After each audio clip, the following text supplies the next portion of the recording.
Di konten Sila kali ini kita akan ngebahas 18 dosa Jokowi yang ditulis oleh Tempo dan mencoba untuk mencari tahu apa benar dosa Jokowi sebanyak ini. Proklamasi kemerdekaan Indonesia. First, believe in God. Kalau emang lu bener mendambakan duduk dialog sama Oke, sebelum mulai mengingatkan sekali lagi bahwa Mensrea akan kembali buka penjualan tiket 10 Januari 2024. Ngomong-ngomong, ini belum resmi diumumin, tapi ada wacana 10 kota nasional penjualannya juga dimajuin ke tanggal 10 Januari. Biar sekalian. Jadi nggak perlu ngomong 10 Januari untuk Jakarta, 10 Februari untuk 10 kota lain. Pokoknya 10 Januari, gas semuanya pada keluar. Enak kan? Wacananya seperti itu, tunggu pengumumannya aja. Tapi yang pasti, selain Jakarta, Bogor, Bandung, Semarang, Jogja, Surabaya, Denpasar, Makassar, Balikpapan, Medan, Palembang akan kembali buka penjualan juga. Rencananya tanggal 10 Januari. Penjualan tiketnya di mensrea.id. Dari sekarang, lu bisa cek mensrea.id untuk ngelihat harga tiketnya, terus opener siapa, manggungnya di kota, bukan di kota, di venue apa, dan seterusnya. Silahkan cek di situ ya. Oke, jadi Pak Jokowi sudah berakhir eranya. Salah satu yang bisa kita lakukan adalah mencoba untuk menilai kemarin itu sebagai seorang presiden Pak Jokowi ini gimana. Tentu ada banyak sentimen yang terkait ya, kayak Pak SBY baru turun juga butuh waktu untuk kemudian kita nengok ke belakang, ternyata Pak SBY nggak buruk-buruk amat ya gitu. Dan butuh waktu untuk kemudian ngelihat ke belakang dan ngelihat Soekarno kayak, Soekarno ternyata kacau juga ya gitu.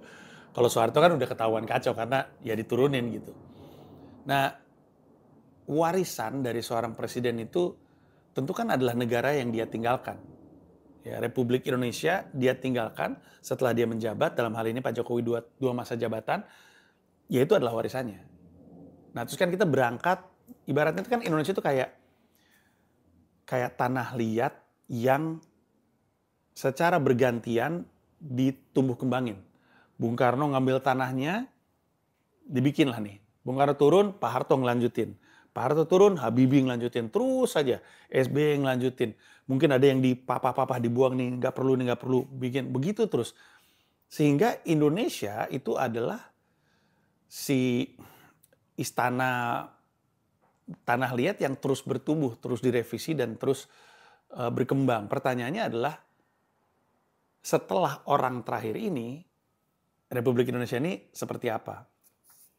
Nah, tentu kita nggak bisa ngelihat dosanya doang, kita harus ngelihat bagusnya doang, bagusnya juga. Dan lu mesti ngelihat wawancaranya Pak Yanuar Nugroho sama Bang Akbar Faisal. Tonton ya, itu bagus banget. Gue dikasih rekomendasi sama temen gue Jesot. Pas gue dengerin sambil lari. Pas gue dengerin, bagus banget ini. 2 kali lari gue untuk merampungkan seluruh episode tersebut, tapi itu bagus banget. Dan di situ Bang Akbar Faisal dan Pak Yanuar Nugroho ini kan dua-duanya kan menjadi bagian dari eranya Jokowi, terutama era Jokowi putaran pertama. Maksudnya bukan putaran pertama, periode pertama, masa pemerintahan yang pertama. Dan dalam podcastnya tersebut banyak diomongin hal-hal positif yang Pak Jokowi lakukan. Salah satu diantaranya yang turunannya adalah 3 buah perpres. Itu adalah usaha Pak Jokowi untuk meringkaskan, mengefisienkan pemerintahan dengan menjalankan digitalisasi pemerintahan dan cetak birunya dari zamannya Pak SBY. Pak SBY udah punya rencana tersebut, lalu dilanjutin sama Jokowi. Ini udah jadi rencana bagus, Pak Jokowi lanjutin lagi dan akhirnya jadi tuh si perpres yang digitalisasi pemerintahan. Terus satu data, dulu kalau lo masih ingat, Kementerian Kesehatan punya data sendiri, terus nanti Kementerian Keuangan punya data sendiri, terus Menpora punya data sendiri. Di eranya Pak Jokowi jadi satu data, semuanya pakai data yang sama, biar nggak miss gitu, biar nggak bingung gitu. Sama yang terakhir itu adalah satu peta. Nah ini gue kurang mencermati ini lanjutannya apa. Tapi ada 3 hal tersebut. Intinya dengan 3 perpres ini menjalankan pemerintah tuh jadi jauh lebih ringkas dan itu sangat dibutuhkan.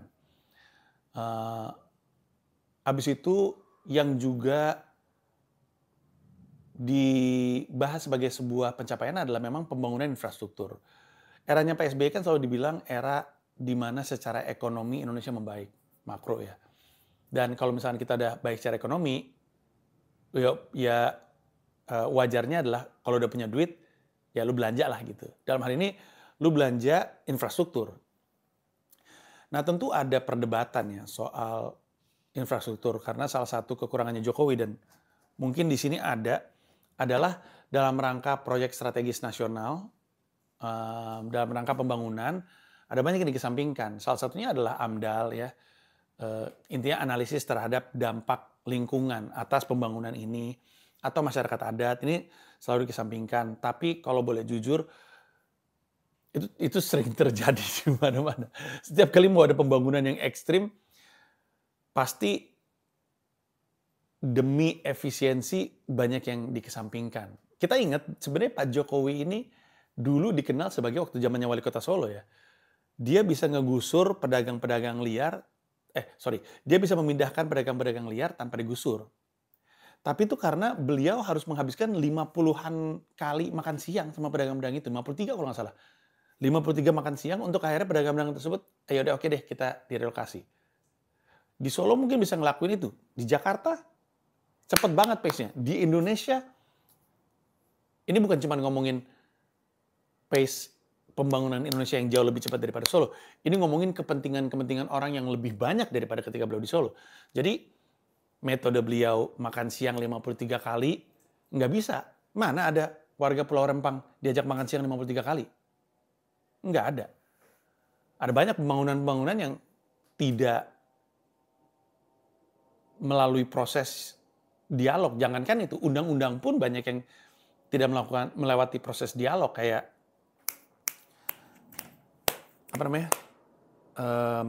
Cipta Kerja, undang-undang Cipta Kerja. Itu kan buru-buru, tidak melewati proses sosialisasi dan diskusi dengan masyarakat, walaupun ya kan harusnya kan DPR kan perwakilan di masyarakat ya, harusnya kan. Kok rakyat nggak diajak ngomong? Lah kan anggota DPR itu kan Dewan Perwakilan Rakyat, itu kan wakil lo, itu kan rakyat yang lagi ngomong sama pemerintahan. Ya tapi gue nggak percaya sama DPR. Ya kenapa lo pilih? Ya bukan gue yang milih gitu. Ini jadi ribet, emang kitanya juga agak ngaco. Tapi ada banyak laporan yang mengatakan Pak Jokowi itu sangat intens mendiskusikan undang-undang Cipta Kerja, buru-buru jadi tanpa melewati proses dialog dengan stakeholder lain.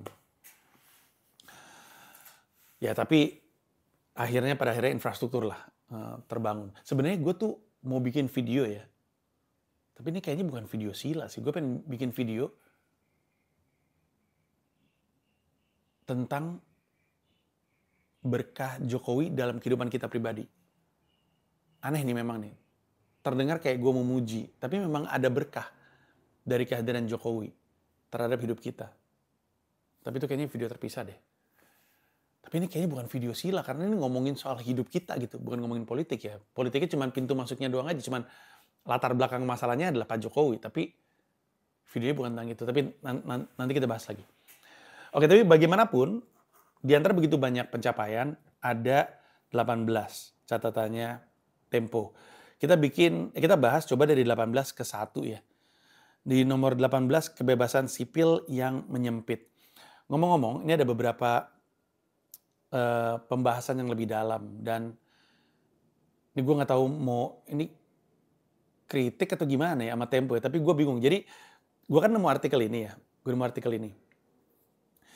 Gue nemunya di online. Gue lagi baca, terus kepentok, mesti berlangganan. Terus gue bilang, kan gue berlangganan Tempo. Gue buka aplikasi Tempo, gue cari nih. Gak nemu-nemu, di majalah gak nemu, di tempo.co gak nemu. Kan kalau lu berlangganan Tempo, lu bisa baca semua majalah, semua koran, semua Tempo berbahasa Inggris, semua artikel di tempo.co. Bisa baca deh itu semuanya. Terus gue nyari-nyari, dan gak ada. Lu tau gak kalau misalnya di website suka ada kaca pembesar, terus lu klik, terus lu bisa search gitu kan. Nggak ada tuh di app-nya, jadi gue nggak nemu. Katanya liputan khusus. Tapi terus nggak bisa search liputan khusus, bisanya liputan utama. Gue cari liputan utama nggak nemu, jadi intinya gue nggak nemu pendalamannya. Jadi mungkin nggak sedalam yang seharusnya, tapi beberapa dosanya ini gue punya opini juga. Kayak kebebasan sipil yang menyempit nomor 18, gue nggak bisa bilang gue tahu lebih banyak ya. Karena di eranya Pak Jokowi itu selama 10 tahun, harus diakuin memang lebih banyak orang ditangkap karena menghina Jokowi. Gue nggak tahu apakah ini yang dimaksud di sini atau enggak ya. Tapi bukan Pak Jokowinya soalnya yang nangkep. Tapi orang lain. Makanya kemudian pasal penghinaan presiden itu yang dikritik sama banyak orang terus direvisi. Direvisi jadi yang bisa melaporkan itu cuma presidennya sendiri. Tapi itu juga belum. Bukan indikasi yang baik ya. Dalam hal ini Jokowi memang tidak pernah melaporkan orang dan nggak pernah ada yang ditangkap karena dilaporkan sama Jokowi. Tapi kan presiden Pak Prabowo ya. Jadi kita nggak tahu kalau Prabowo ternyata marah disebut gemoy. Nomor 17, kriminalisasi atas nama proyek strategis nasional. Nah ini beritanya juga ada di mana-mana. Multimedia, berbagai macam media melaporkan soal masyarakat setempat, utamanya masyarakat adat, yang kemudian dikriminalisasi gara-gara dianggap menghalangi kebutuhan proyek strategis nasional. Ini banyak sekali dan ini mungkin benar. Nomor 16, konflik agraria, dan ini ada kaitannya juga sama nomor 17, kriminalisasi atas nama proyek strategis nasional. Nomor 15, kerusakan lingkungan. Ini juga sering sekali dibahas karena ada banyak kritik yang mengatakan eranya Pak Jokowi ini pembangunan tuh benar-benar nggak memikirkan dampak lingkungannya. Ini kelihatannya benar. Nomor 14, gimmick diplomasi luar negeri. Ini gue nggak punya opini karena gue nggak ngerti lebih dalam. Terus nomor 13 ini menarik, pemaksaan ibu kota Nusantara. Di wawancara Akbar Faisal dengan Yanuar Nugroho, itu dikatakan bahwa sebenarnya premisnya, ini gue sebenarnya pengen ngajak Pak Yanuar Nugroho muncul ke Skakmat sih. Premis dalam diskusi ini adalah bahwa untuk negara Republik Indonesia bisa maju, pertumbuhan ekonominya itu harus 7%. Terus kita tuh nggak pernah nyampe 7%, pernah di era Soeharto. Tapi itu cerita kapan-kapan, karena yang dilakukan sama Soeharto itu masih jadi alasan pemerintah sekarang, tapi harusnya ditinggalkan. Nanti kita bahas kapan-kapan. Nah tapi gara-gara pandemi, kita tuh minus kalau nggak salah pertumbuhan ekonominya, terus kita membal balik ke 5%. Nah, udah membal balik 5%, terus kita tuh tidak melanjutkan apa yang dibutuhkan untuk naik ke 7%. Malah duit banyak keluar untuk IKN. Makanya tulisannya nomor 13 itu pemaksaan ibu kota Nusantara. Nah banyak orang tahu, gue tuh setuju dengan pemisahan ibu kota pemerintahan dan ibu kota negara. Dari 2016 di stand up gue. Masih ada di YouTube. Judulnya apa ya?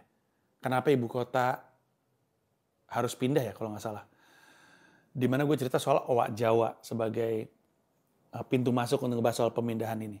Hanya saja kan kemudian yang jadi pertanyaan adalah kenapa harus baru keluar banget dari pandemi di saat kita lagi butuh untuk tumbuh dulu, solid dulu, baru pindah. Kemudian anggaran, kemudian katanya mau pakai duit investasi asing tapi nggak ada yang mau invest dan segala macamnya. Tapi tetap dijalanin, makanya indikasinya pemaksaan ibu kota Nusantara. Nomor 12 masih ada hubungannya juga ketergantungan pada utang Cina, tapi gue bukan ekonom dan gue nggak paham, jadi gue nggak akan ngebahas. Nomor 11 ini runtuhnya independensi Bank Indonesia. Ini juga gue nggak bisa bahas banyak karena gue nggak terlalu ngerti. Nah, nomor 10 nih, karut-marut mengelola APBN. Ini jadi masalah dan dikhawatirkan masih akan jadi masalah nanti di pemerintahan selanjutnya, di eranya Pak Prabowo. Karena kan di dalam APBN ya, dalam posturnya itu kan ada bagian dari APBN yang untuk penyelenggaraan negara. Untuk kementerian, ASN, dan segala macamnya.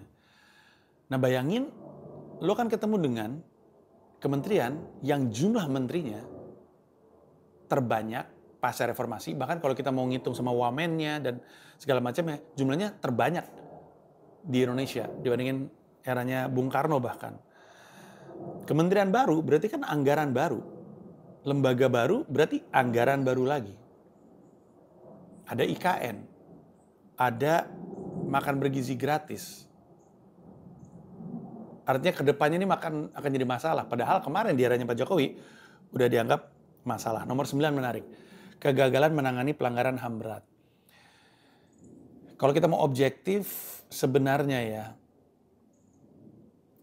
mungkin benar dianggap kegagalan menangani, tapi eranya Pak Jokowi itu untuk pertama kalinya oleh Pak Mahfud MD, belasan pelanggaran HAM itu diakui pemerintah sebagai pelanggaran HAM berat.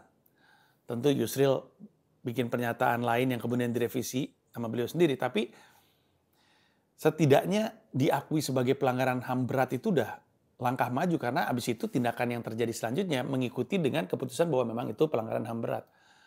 Tapi memang mungkin secara penanganan mungkin gagal.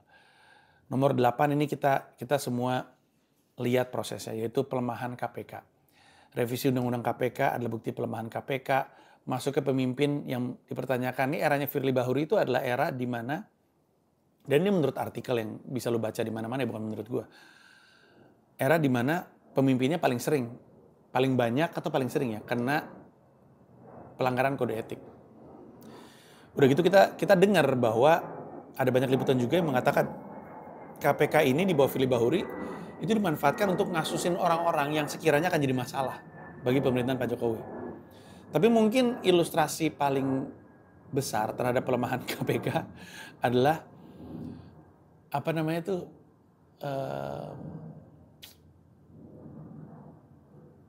TKN ya, tes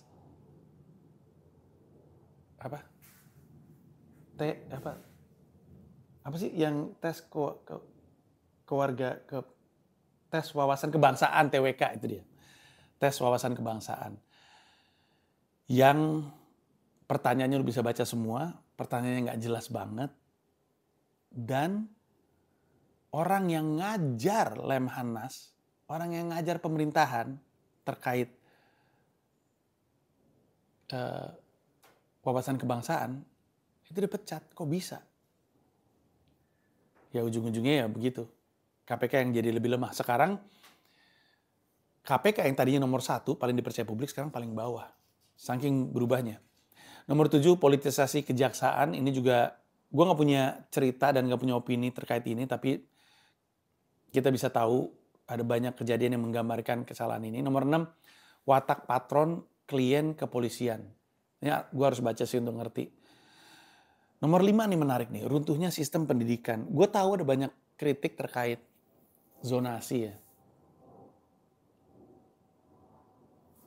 Tapi kemarin di debat Pilgub, semua calon setuju untuk melanjutin zonasi. Kemarin di Twitter tuh ada protes yang mengatakan di bawah Nadiem pendidikan hancur.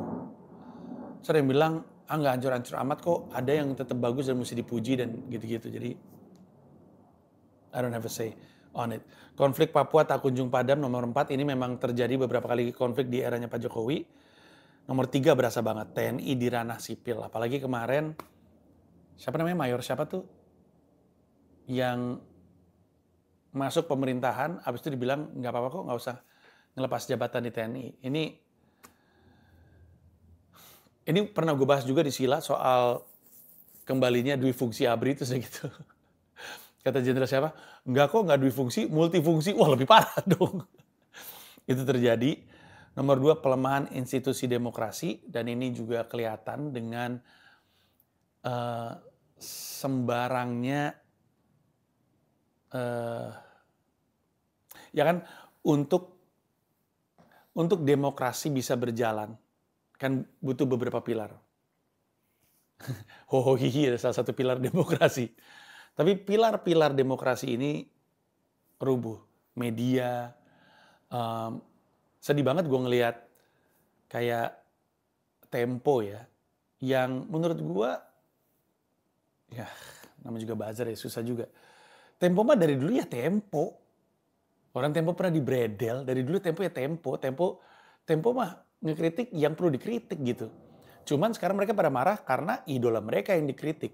Dulu mereka diem-diem aja karena bukan idola mereka yang dikritik. Jadi permasalahannya itu bukan temponya, tapi siapanya yang lagi dikritik gitu kan. Atau kayak kayak Najwa Shihab yang diserang, bukunya dibakar, walaupun Nana udah pernah mengalami hal-hal yang lebih ekstrim dari itu, tapi kemudian Mahkamah Konstitusi yang digunakan sesuai kebutuhan dan segala macamnya, nyangkutnya ke dosa nomor 1 di catatan Tempo, dinasti dan oligarki politik. Gue rasa penonton gue udah tahu posisi gue terhadap itu. Jadi ada beberapa hal yang gue nggak bisa dalamin karena gue juga nggak paham, tapi memang kebanyakan dari yang dicatat sama Tempo ini bermasalah. Masalah yang terjadi. Dan sekali lagi ya, kita kan kayak gini kan